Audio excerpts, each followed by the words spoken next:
רציתי לשאול, נגיד ועשיתי ביטוח. החשש הכי גדול, אני חושב, של מי שעושה ביטוח, זה כשהגיע הרגע שהוא צריך לקבל מחברת הביטוח תשלום, הוא לא יקבל את זה. נכון. איך זה בדיוק עובד? תראה, אנשים צריכים להבין שחברות ביטוח זה עסק כלכלי. והם עושים את החשבון שלהם. צריך עוד דבר אחד להבין, זה שהלקוח, מה שנקרא, קוראת חוזה עם חברת הביטוח. ובחוזה יש כל מיני סעיפים ותתי סעיפים. עכשיו, אף אחד לא מצפה שהלקוח יתחיל לקרוא פוליסה מא' עד ת'. 20 עמודים, 30 סעיפים קטנים. בגלל זה יש מה שנקרא סוכן ביטוח, שאמור להבין ולתת לו הסבר לעניינים האלה. וצריך בגדול להבין שיש 3 תחומים. יש את התחום, אני קורא לו, אני מצייר אותו בצבעים, אבל יש את התחום השחור, שקנית כיסוי, או לא קנית כיסוי, או קנית חצי כיסוי, וקרה לך מקרה הביטוח, וחברת הביטוח בצדק, תבוא ותגיד לך, תשמע, אדוני, לא קנית את הכיסוי, ואין כיסוי ביטוחי. אבל הוא הוא ערכי, זאת אומרת, אנשים...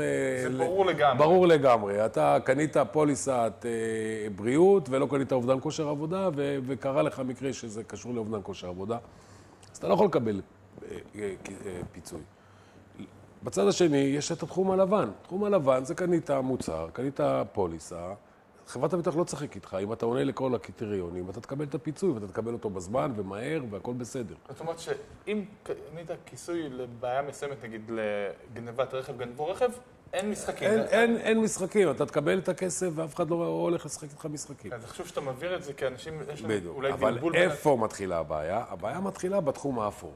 מה זה התחום האפור? התחום האפור שזה לא בדיוק, לא לבן ולא שחור. לצערי הרב, 80% מהמקרים הם אפורים. של התביעות ביטוח שרוצים תשלום. עכשיו, חברות הביטוח מתנהלות בזמן התביעה כמה שנקרא מבחינה משפטית. יש להם חוזה. כל פקיד תביעות בחברת הביטוח הוא עורך דין. הוא קורא את הסעיפים, הוא אומר, אדוני, אתה עונה לצרכים, או לא עונה שהמטר שלו לפצול כמה שיותר. זאת אומרת, חברות הביטוח יש להם איזושהי מין נטייה להשחיר את האפור. איך אתה יכול לעזור?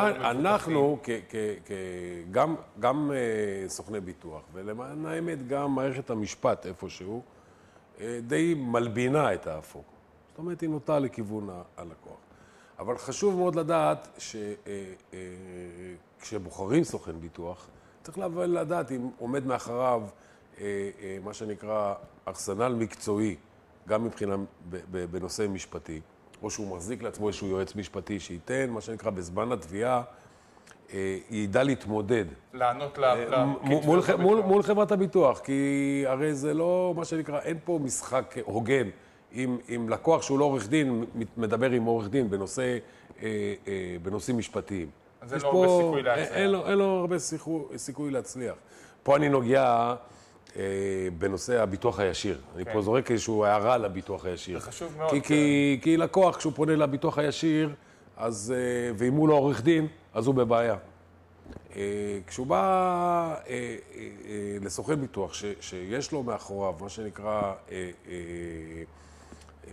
מערכת משפטית שיודעת להתנהל מול חברת הביטוח, אז יהיה קשה לחברת הביטוח לדחות או להשחיר את האפור. כי כשחברת הביטוח עושה את החשבון, אם כדאי ללכת להגיע לבית משפט או לא להגיע לבית משפט, היא מעדיפה לא להגיע. שאומרים שיש נגד משהו שמבין. ואז סוגרים את העניין הזה.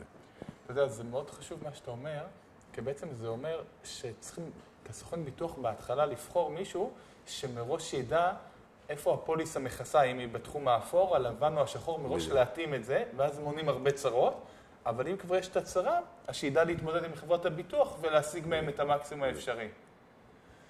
מעולה.